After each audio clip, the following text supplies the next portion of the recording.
Youth Congress Punnad യൂണിറ്റിന്റെ ആഭിമുഖ്യത്തിൽ ഉമ്മൻചാണ്ടി ഒന്നാം ചരമവാർഷിക ദിനാചരണത്തിന്റെ ഭാഗമായി പുന്നാട് ടൗണിൽ അനുസ്മരണ യോഗവും പുഷ്പാർച്ചനയും വിദ്യാർത്ഥിനികൾക്കുള്ള പഠനോപകരണ വിതരണവും സംഘടിപ്പിച്ചു. ഷാനിദ് പുന്നാട് അധ്യക്ഷനായി. എം അജേഷ് അനുസ്മരണ പ്രഭാഷണം നടത്തി. പഠനോപകരണ വിതരണം പി രജീഷ് നിർവഹിച്ചു. C Sudeep Kumar, K Narayanankutty, M Saleem, T Abdul Rasheed, Sharath, Haneefa Karakkunnu, UP Najeeb, K Surath, T Rashid, P Arun, Jobish Paul തുടങ്ങിയവർ സംസാരിച്ചു. അന്ന് ജനകീയനായ ആരിടപെട്ടാലും ആര് വിളിച്ചാലും സംസാരിക്കുന്ന ഒരു ജനകീയനായ മുഖ്യമന്ത്രിയായിരുന്നു ഉമ്മൻചാണ്ടി എന്ന് നമുക്കെല്ലാവർക്കും അറിയാം.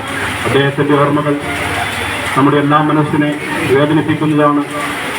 നമുക്കറിയാം, അദ്ദേഹത്തിൻ്റെ മരണകാലത്തൊക്കെ നമ്മൾ കണ്ടത് കേരളം മാത്രമല്ല, ഇന്ത്യയിൽ മുഴുവൻ ജനങ്ങൾ മുഴുകിയെത്തുന്ന തരത്തിലേക്കുള്ള വലിയൊരു ജനപ്രവാഹമായിരുന്നു. സാധാരണക്കാരും എല്ലാവരും കൂടി നിന്ന വലിയൊരു ായിരുന്നു നമ്മുടെ പ്രിയപ്പെട്ട ഉമ്മൻചാണ്ടിയുടെ ആ